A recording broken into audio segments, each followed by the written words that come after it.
Portland's largest road race, the Shamrock Run, canceled again. Bloomsday in Spokane, one of the largest road races in the United States, canceled again. There are virtual options for some events, but annual rites of spring for tens of thousands of runners locally and millions worldwide are being crossed off the calendar again. There's not a curbside pickup for a marathon like there is in the restaurant industry. We desperately need events to come back, but we understand that that can't happen until things are safe enough to do so. Jared Vertinsky, whose company puts on the Portland Marathon, says they're still planning for an in-person October race, but admits it's still a long ways off in terms of COVID. Y Events, based in Vancouver, is planning a small in-person March event similar to one in October. We had staggered start times. We sent people off 3 at a time, 1 minute apart from each other. And so over a 3-hour period, our athletes were able to, go and race the course. But protocols for even very small events differ by state.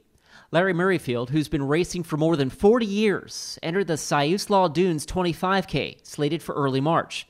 That race was canceled this weekend, and with it, excitement of competing. I call this kind of tactile feeling. It's the surroundings. It's the, it's the people on the side of the road. It's the, runner ahead of you. It's the runner behind you. It's the anticipation right before that gun goes off. It's the finish line, seeing it and sprinting. Paula Harkin owns Portland Running Company and produces Run with Paula events. Many of last year's races were canceled, while some became virtual. And she thinks that option is here to stay. We're going to be ready for a virtual race. We're going to be ready for a hybrid where maybe people can come over 4 or 5 hours and they can just run it on their own, unsupported. That's an option. Waves. Of course, it just kind of all depends what happens between now and, say, my next big race is Hippie Chick on Mother's Day weekend. While no one can know what our pandemic will look like in months ahead, large races are busy prepping and hoping for the best. That's the only thing that we can do right now is plan full steam ahead. These large events take 364 days to plan.